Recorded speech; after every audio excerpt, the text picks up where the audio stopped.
매년 저희는 6.25 기념 예배를 드립니다. 근데 6.25 기념 예배를 앞두고 저희 마음은 늘 좀 무거워지는 것이 사실입니다. 여러분 솔직히 한번 심각하게 묻고 대답해 볼까요? 뭘 기념한다는 겁니까? 6.25 기념 예배. 아픔을 기념한다는 얘기일까요? 아니면 우리의 승리를 기념한다는 이야기일까요? 그래서 저는 스스로에게 아주 어려운 역사적인 질문으로 저를 몰아세우곤 합니다. 더 어려운 신학적인 질문을 가지고 저에게 다그쳐서 스스로 묻기도 합니다. 6.25 명칭부터가 만만치가 않습니다. 6.25 사변을 놓고 우리는 한국전쟁이라고도 부르고 또 동족상잔의 비극이라고도 부릅니다. 그러나 여러분 중국만 하더라도 이 전쟁을 어떻게 표현하시는 줄 아십니까? 항미 원조 전쟁 그렇게 얘기합니다. 항미, 미국을 대항해서 원조, 북한을 원조했던 그런 전쟁이라고 부릅니다. 그러니까 이 전쟁을 그저 공간을 지목해서 한국 전쟁이라고 부르던 아니면 시간을 주목해서 6.25라고 부르던 6.25 동란이라고 부르는 여기에는 마치 민족적 순환만을 드러나고 외부 요인은 아주 교묘하게 배제되는 그런 느낌을 지울 수가 없습니다. 1945년에 2차 세계대전이 종전됐습니다. 끝이 났습니다. 그런데 1950년 6월 25일 마치 세계대전의 종결이 마치 무효화되는 것과 같은 큰 사건이 일어났습니다. 6.25로 맞섰던 70대의 이승만이나 30대의 김일성도 이 한반도에서 일어난 이 전쟁을 자신들의 의지를 가지고 어떤 결과를 이루어낼 수가 없었습니다. 마치 세계사의 거대한 파도 더미에 그 파도가 밀려오는 것과 같은 그런 경량 속에서 우리 민족은 큰 아픔을 겪어야만 했습니다. 자, 그렇다면 도대체 뭘 기념해야 됩니까? 아픔입니까? 승리입니까? 게다가 사실 지금도 6.25는 과거만이 아니라 현재 역사 안에서도 빠져나오지 못하고 있습니다. 지금도 어찌 보면 제2의 6.25가 계속되고 있습니다. 여러분 누가 승자죠? 대한민국입니까? 아니면 북한입니까? 어쩌면 어느 쪽도 공동의 패자라는 사실을 깨달아야 될지도 모릅니다. 자, 그런데 뭘 기념하겠다는 얘기입니까? 깊이 고민해야 될 줄로 압니다. 그래서 오늘 저는 이 고민의 해답을 우리가 함께 봉독한 다니엘서 9장의 말씀을 가지고 찾고자 합니다. 오늘 하나님께서 다니엘에게 말씀을 해주시는데 너는 크게 은총을 입은 자로다 말씀하시는 거예요. 포로 출신으로 그리고 바벨론과 페르시아라고 하는 큰 나라를 거치면서 높은 위치에 올라갔기 때문에 너 참 은총을 많이 받았다. 그런 이야기가 아닙니다. 하나님께서 다니엘에게 한마디로 보시면 역사를 보여주신 거예요. 그 큰 하나님의 역사를 보면서 오늘 다니엘이 하나님 앞에서 기도합니다. 그런데 다니엘이 기도하는 그 모습을 보면서 하나님의 마음이 너무 뜨거워지셨어요. 너무 감격하셨어요. 그래서 오늘 성경을 자세히 읽어보시면 오늘 하나님의 마음이 너무 급하세요. 어느 정도로 급하냐? 기도하는 다니엘의 모습을 보면서 천사장 가브리엘을 빨리 지금 다니엘에게 가라고 부탁하는 장면입니다. 그래서 지금 가브리엘 천사장이 다니엘에게 날아가서 너는 크게 은총을 입은 자라 말씀하시는 장면이에요. 그러니까 한마디로 말해서 다니엘서 9장은 다니엘이 기도하는 장면입니다. 근데 그 기도하는 모습이 하나님 보실 때 너무 예쁜 거예요. 그 역사를 바라보는 눈, 그 기도하는 자세, 그 기도하는 내용, 이게 하나님의 마음에 너무 감동이 왔어요. 그래서 빨리 가브리엘에게 날아가라는 거예요. 명령하시는 거예요. 그래서 가브리엘이 지금 빨리 와서 기도를 마치는 다니엘을 기다렸다가 다니엘에게 이 소식을 전하는 거예요. 여러분, 하나님께서 도대체 왜 이렇게 다니엘에게 급하게 축복하고 싶으셨을까요? 너무 궁금하지 않으세요? 저 역시 그것을 알고 싶습니다. 오늘 다니엘서 본문의 얘기를 제가 좀 짧게 설명하겠습니다. 다니엘서는 전체 12장으로 되어 있는데 앞에 6장과 뒤에 6장 내용이 완전히 다릅니다. 앞에 6장, 그러니까 1장부터 6장까지의 내용은 바벨론 느부갓네살 왕 때 이런 일이 있었다. 벨사살 왕 때 이런 일이 있었다. 바벨론 후에 나타났던 페르시아 제국 속에 있었을 때 그때 다리오 왕 때 이런 일이 있었다 하는 그런 역사적인 기록이에요. 근데 뒤에 6장은, 그러니까 7장부터 12장은 하나님께서 다니엘에게 계시와 환상으로 역사 얘기를 하신 거예요. 하나님의 역사를 보여주신 거예요. 근데 그 역사가 너무 무서운 역사였어요. 그래서 7장 마지막 절에 보시면 다니엘이 너무 마음에 번민했다는 거예요. 하나님이 보여주신 역사가 너무 무서워서 얼굴색이 변했다는 거예요. 8장 마지막 절에 보시면 하나님이 보여주신 그 역사가 너무 무서워서 이 계시의 환상을 보고 며칠 동안 다니엘이 앓았다는 거예요. 너무 몸이 지쳐서 앓았어요. 그리고 겨우겨우 몸을 일으켜 세웁니다. 한마디로 큰 환란이 있고 핍박이 있고 여러 전쟁을 통해서 이 나라가 망하고 저 나라가 망하는 무서운 환상이었어요. 환상이지만 사실은 역사를 보여준 거죠. 이 엄청난 하나님의 역사 앞에 오늘 9장에서 다니엘이 기도하는데, 기도하는 중에 간단히 말씀드리면 크게 2가지를 깨달은 겁니다. 첫 번째는 하나님의 아픔을 안 거예요. 하나님이 아프신 거예요. 이스라엘 백성만 아픈 게 아니에요. 하나님이 더 아프신 거예요. 그리고 두 번째는 이 아픔을 통해서 이루시는 메시아의 구원의 역사를 본 거예요. 그 역사를 보면서 감사 중에 그리고 회개하고 있는 거예요. 그 마음이 하나님의 마음을 감격해 한 겁니다. 저와 여러분은 오늘 6.25 기념 예배를 드리고 있습니다. 다니엘이 가졌던 역사적인 전망을 오늘 우리에게 대입시켜 본다면 전쟁이라고 하는 이 큰 역사 앞에 하나는 하나님의 큰 아픔을 기억하고 또 그 아픔을 통한 하나님의 구원의 역사, 이것을 생각할 수 있다면 그에게 큰 은총이 임하는 겁니다. 첫 번째, 하나님의 아픔이에요. 하나님의 순환이에요. 전쟁을 통해서 우리만 아픈 게 아니에요. 하나님이 아프십니다. 우리만 고통을 겪은 게 아니에요. 하나님이 더 아프신 거예요. 하나님이 함께 고통을 겪으시는 거예요. 불과 몇 년 전에 기독교 신앙을 가지고 계시는 한 유명 인사가 국무총리로 지명을 받으셨습니다. 그런데 교회에서 강연한 내용, 일제시대와 6.25가 하나님의 뜻이다 하는 그 발언이 크게 문제가 돼서 낙마했던 그 사건을 여러분 잘 기억하실 줄로 압니다. 그러니까 하나님의 뜻에 하나님의 순환의 개념이 빠지면 이건 참 부족한 개념이 됩니다. 아무리 하나님의 뜻이라 하더라도 거기에 하나님의 아픔이 결여되면 그건 온전한 이해가 아닙니다. 부족한 개념이 됩니다. 그러니까 전쟁 속에는 하나님의 뜻 이전에 하나님이 허락하신 온전한 자유를 가지고 이것을 잘못 사용한 인간의 무서운 죄악이 있었던 거예요. 엄청난 악이 있었습니다. 단순히 남과 북이 총뿌리를 겨눈 게 아니에요. 여기 여러 열강의 탐심이 있었습니다. 무서운 죄악이에요. 세계 2차 대전이 끝나서 모든 게 다 끝난 줄 알았는데 웬걸요. 수면하에 엄청난 일들이 벌어졌어요.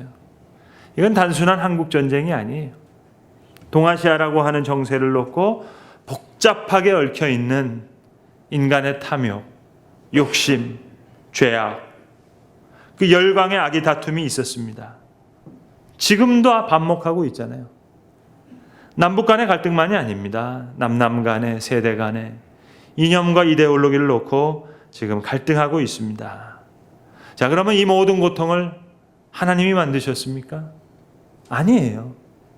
인간이 만들었어요. 그것도 하나님이 허락하신 귀한 자유를 가지고 자유를 잘못 사용했어요. 그러니까 인간의 자유 때문에 하나님은 순환당하시는 거예요. 우리가 가지고 있는, 하나님에 대해서 가지고 있는 우리 자유가 너무 크기 때문에 이 인간의 자유 앞에 하나님은 때로 인내하셔야 되고, 하나님 오늘도 고난당하셔야 되고, 그러니까 인간이 누리는 자유가 하나님 편에서는 엄청난 헌신입니다. 하나님 당신 스스로 균열을 경험하실 수 있을 만큼, 그만큼 하나님은 아프게 인간을 사랑하시는 거예요. 이 엄청난 자유로 인해 하나님은 고통당하시는 거예요. 전쟁을 통해서 수많은 사람이 죽었습니다. 그 수많은 사람을 누가 죽였습니까? 하나님이 죽이셨어요? 아니에요, 여러분. 사람이 죽였어요. 그것도 하나님이 허락하신 고귀한 자유를 가지고 말입니다. 그러니까 전쟁은 하나님께 큰 고통이에요. 큰 순환 가운데 하나님이 슬픔을 겪으셨어요. 전쟁은 인간의 눈물만이 아닙니다. 하나님의 눈물이요, 하나님의 고통이요, 하나님의 순환이에요. 사랑으로 인해서 하나님 고통당하시면서 사랑으로 인해 큰 희생 가운데 그걸 견뎌내셔야만 했습니다. 이게 악이에요. 이게 전쟁이에요. 수많은 사상자가 났어요. 하나님 가슴이 찢어지듯이 아프셨습니다. 오늘 다니엘이 기도 중에 하나님의 이 마음을 안 거예요. 그래서 다니엘이 하나님 앞에 대신 기도하는 거예요. 여러분, 다니엘이 잘못한 게 뭐가 있어요? 어렸을 때 포로 왔어요. 자기 나름대로 고생해가지고 이 자리까지 왔어요. 오늘까지 고생해서 이만큼 성공했어요. 그런데 20절을 보세요. 내가 이같이 말하며 기도하여 내 죄와 내 백성 이스라엘의 죄를 자복하고 내 하나님의 거룩한 산을 위하여 내 하나님 여호와 앞에 간구할 때에, 이게 어른과 같은 마음이죠, 여러분. 제가 결혼 주례를 하고 이제 신랑 신부가 신혼여행 갔다가 오면은 제가 꼭 그런 얘기를 해줍니다. 자, 이제는 결혼했으니까 두 사람이 어른이라고. 예전에는 자기들 좋은 것만 하다 모르지만 어른이 됐으면 이제 책임이 커진 거라고. 이제 돌아봐야 될 사람이 많다. 이쪽 집안의 식구들, 저쪽 집안의 식구들 다 살펴야 된다. 이제 더 바빠질 거다. 이게 어른의 마음입니다. 독일의 다름슈타트에 가시면 개신교 수녀원이 있습니다. 수녀원이가 카톨릭에만 있는 것이 아니라 개신교에도 수녀원이 있습니다. 바실리아 슈링크라고 하는 분, 개신교 수녀인데요. 개신교 신앙을 가지고 있어서 평생 독신 여성으로 이제 살면서 하나님의 일을 하시는 분이신데, 이 다름슈타트에 있는 개신교 수녀원에는 아주 특별한 기도 동산이 있습니다. 이름하여 예수님의 고난의 정원이에요. 이 다름슈타트에 있는 이 수녀원의 역사는 이렇습니다. 1947년도에 세워졌어요.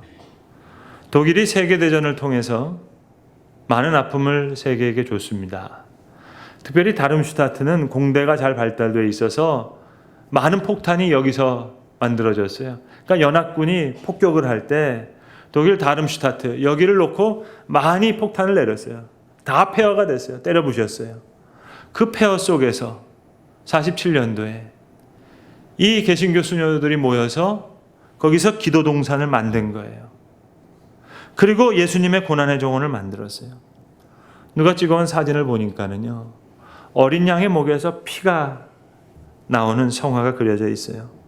여기 20여 개국에 넘는 한 200여 명의 개신교 수녀들이 모여서 기도하는 거예요. 여기서 엄청난 기적과 같은 일들이 많이 일어났습니다. 그저 하나님 앞에 눈물 흘리면서 회개의 기도를 드린 거예요. 여러분, 수녀님들이 뭘 그렇게 잘못했죠? 수녀님들이 총을 쐈어요? 이분들이 폭탄을 만들었어요? 이분들이 사람들의 마음을 갈기갈기 찢어놨어요?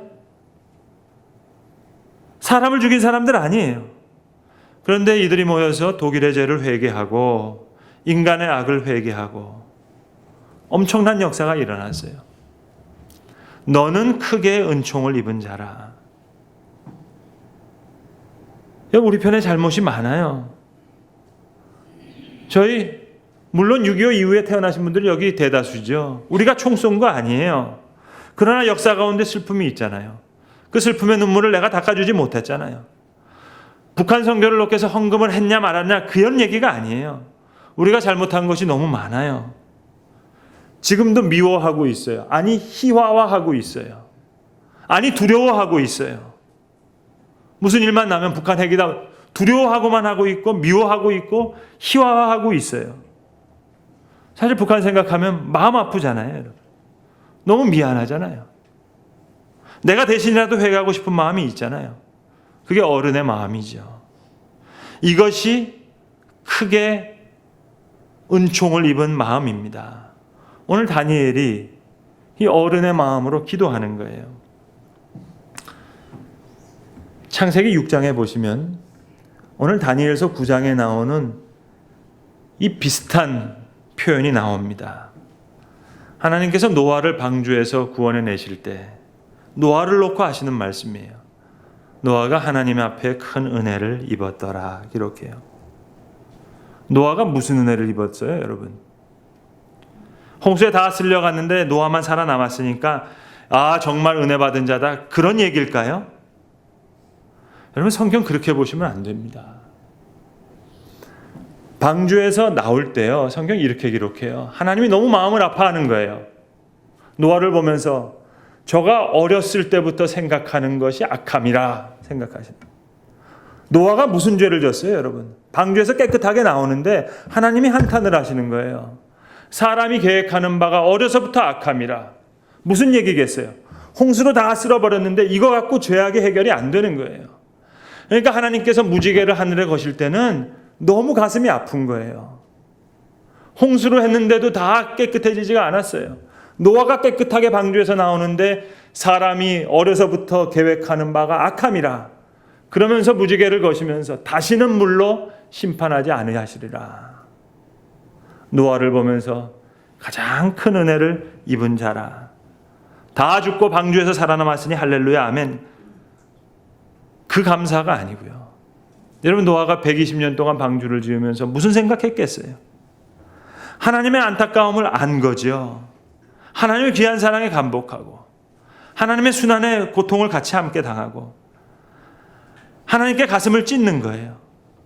하나님이 아파하는 것을 같이 아파하고 그 순환에 함께 고통당하는 거예요. 내가 살아서 기쁘다는 그 말씀이 아니고요. 다니엘 너 포로 출신으로 이렇게 어떻게 고생해서 이렇게 출세했냐? 넌 크게 은총 입은 자로다. 그 말씀이 아니고요. 내 마음이 너무 아픈 거예요. 하나님의 아픔을 생각하니까. 그리고 보여주신 역사의 전망 앞에 기도하지 않을 수가 없어요. 그때 하나님의 마음이 너무 급하신 거예요. 다니엘이 기도하는 모습을 보자마자 가브리엘을 빨리 보내는 거예요. 너 빨리 날아가라. 그리고 천사장 가브리엘이 다니엘 기도가 마치는 것을 기다렸다가 얘기해 주는 거예요. 너는 크게 인총을 입은 자라고요. 마지막 두 번째, 다니엘은 하나님의 아픔만 본 게 아니에요. 아픔을 통해 이루시는 큰 역사를 봤어요. 오늘 본문 맨 마지막에 보시면 또 지극히 거룩한 이가 기름 부음을 받으리라. 모든 역사 끝에 메시아의 구원의 역사를 바라본 거예요. 아픔을 통해서 메시아의 구원의 역사를 보는 하나님의 사람을 향해 하나님 다시 뜨거운 마음을 담아서 말씀하시는 거예요. 너는 크게 은총을 받은 자라. 그런즉 너는 이 일을 생각하고 그 환상을 깨달을지니라. 아멘이죠. 큰 아픔이지만 아픔만이 아니었어요. 여기 신비로운 구원의 역사가 있었어요. 오늘 우리가 예배 중에 515장 찬송을 불렀습니다. 이 찬송은 6.25 사변 중에 만들어진 찬송이에요. 눈을 들어 하늘 보라. 전쟁 중에 계속 지고 부산까지 밀려 내려왔어요. 후퇴했어요. 그 부산에서 석진영 시인이 작사를 했습니다. 거기에 박재원 목사님이 곡을 붙이신 거예요. 부산으로 피난민이 다 몰려 내려왔어요. 낙동강 이남으로 다 밀려 내려왔어요. 울부짖는 소리뿐이에요. 전장에는 시체가 널려 있어요. 곳곳마다 탄식 소리가 들려와요. 어디를 봐도 소망이 없어요. 눈을 들어 하늘 보라. 무슨 얘기겠어요, 여러분? 하늘밖에 볼 데가 없다는 얘기예요. 아무데도 소망이 없어요. 어디를 봐도 희망이 없어요. 바랄 데가 없어요. 바라볼 것이 없어요. 이제 하늘밖에 없어요. 눈을 들어 하늘 보라. 아픔을 통한 하나님의 구원의 역사를 볼 수 있는 자. 어지러운 세상이지만 눈을 들어 하늘을 보게 하셔서 지극히 거룩하신 하나님의 역사를 만나게 하셨어요. 크게 은총을 입은 자지요. 몇 번 말씀드린 적이 있는데 여러분 지금 앉아 계신 저희 교회 장의자에 숨겨진 간증입니다. 사업하시던 한 집사님이 어려움을 많이 겪으셨어요. 죄송하지만 감옥에 가게 되셨어요. 그리고 어려운 시간을 보내고 나오게 되셨어요. 그 집사님 네 분이 저에게 해주신 말씀이에요. 다른 분들은 그동안 수고 많이 했다고, 그래도 일이 이렇게 잘 풀려서 축하한다고 축하 인사를 건넸는데 유독 목사님만은 다른 말씀을 하셨다는 거예요. 이제부터 더 좀 걱정이라고, 더 기도 많이 하셔야 될 텐데, 감옥에 계셨을 때는 기도 많이 하셨는데, 감옥에 계셨는 데는 성경을 많이 보셨는데, 그렇잖아요. 가까이 봤잖아요. 또 절실히 기도했고, 이제 나오셨으니까 그때만큼 많이 기도하지 못하실 텐데, 그때만큼 성경을 많이 보시지 못할 텐데, 더 뜨거운 마음으로 기도하지 못하고 말씀을 못 보실 텐데 그게 걱정이라고. 목사님은 유독 그 말씀을 해주셨다는 거예요. 그리고 그분이 아주 어려운 형편이었지만 교회 개척을 위해서 헌금해 주신 거예요. 목사님, 그 마음 잊지 않겠습니다. 아픔을 통해 하나님의 구원의 역사를 보는 거예요. 그가 크게 은총을 입은 자예요. 전 이렇게 우리 온 교인들이 하나님의 은총 가운데 살아가기를 바라는 거예요. 사람들은 때론 병들면 시험 당한다고 생각해요. 건강하면 복 받았다고 생각해요. 그러나 여러분, 사실로 보면 건강이 큰 시험이죠. 건강할 때 방종하잖아요. 건강할 때 방탕하잖아요. 병원에 입원해 있는데 어떻게 방탕할 수 있겠어요? 우리는 사업에 실패하면 시험 받는다 생각해요. 그러나 여러분, 사업 잘 될 때 큰 시험이죠. 그래서 하나님의 역사는 달라요. 건강을 잃을 때 오히려 믿음을 얻게 하시고, 분명히 물질을 잃었는데 잃어버렸던 겸손을 찾게 하세요. 진실도 찾게 하세요. 더 귀한 믿음도 얻게 하세요. 크게 은총을 입은 자. 6.25 기념 예배를 드리면서 여러분, 오늘 우리가 다니엘과 같은 마음으로 기도할 수 있는 사람이 있다면 그가 크게 은총을 입은 자입니다. 큰 아픔을 통해서 이 믿음을 얻게 하시는 하나님의 그 역사를 오늘 우리가 기념하는 겁니다. 주여 나를 평화의 도구로 써주소서라는 성 프란시스코의 기도를 여러분 잘 아실 줄로 압니다. 프란시스칸들은 예배할 때 예배 마지막 순서에 축도를 하게 되는데 그들의 축도는 우리의 축도와 다릅니다. 축도가 깁니다. 그래서 프란시스칸 축도라고 합니다. 조용히 기도하시는 마음으로 한번 들어보시길 바랍니다. 프란시스칸 축도입니다. 하나님께서 우리를 축복하시되 쉽게 던져진 정답, 반쪽짜리 진실, 여기에 계속 불편하게 하셔서 우리 마음속 깊은 곳에서 담대하게 진실과 사랑을 찾게 하시길. 하나님께서 또 한 번 우리에게 축복하시되 불의와 억압과 인간에 대한 착지에 분노하게 하셔서 우리로 정의와 자유와 평화를 위해 지치지 않고 일하게 하실 수 있기를. 하나님께서 우리를 다시 한번 축복하시되 아픔과 배제와 굶주림과 상실로 고통받는 이들과 함께 눈물 흘릴 수 있는 그런 귀한 은사를 주셔서 우리의 손을 내밀어 저들을 위로하고 그들의 고통을 기쁨으로 변화하게 하실 수 있기를. 그리고 하나님께서 우리를 다시 한번 마지막으로 축복하시되 우리가 세상을 변화시키는 것이 정말 가능하도록 믿도록 그렇게 충분히 우리를 어리석게 만드셔서 다른 이들이 자신 있게 불가능하다고 주장하는 것을 우리로 충분히 할 수 있도록 하나님께서 우리 위에, 우리 앞에, 우리 옆에, 우리 뒤에, 그리고 우리 안에 영원히 계십니다. 주의 평화가 그렇게 우리와 영원히 계실 것입니다. 성부와 성자와 성령의 이름으로 아멘. 이것이 프란시스칸들의 큰 은총입니다. 이것이 노아가 받은 큰 은총이에요. 이것이 바실레아 슈링크가 받은 하나님의 큰 은총이에요. 그리고 이것이 오늘 본문에 다니엘이 하나님께로부터 직접 받았던 큰 은총이었습니다.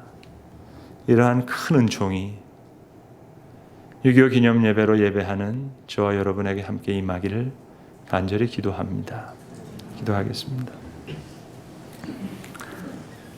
아버지 하나님, 오늘 이 민족의 큰 아픔과 역사 앞에서 우리는 아직도 갈라진 우리의 동포를 향하여 때로는 미워하고 있고 때로는 두려워하고 있고 또 희화화하고 있기까지 합니다.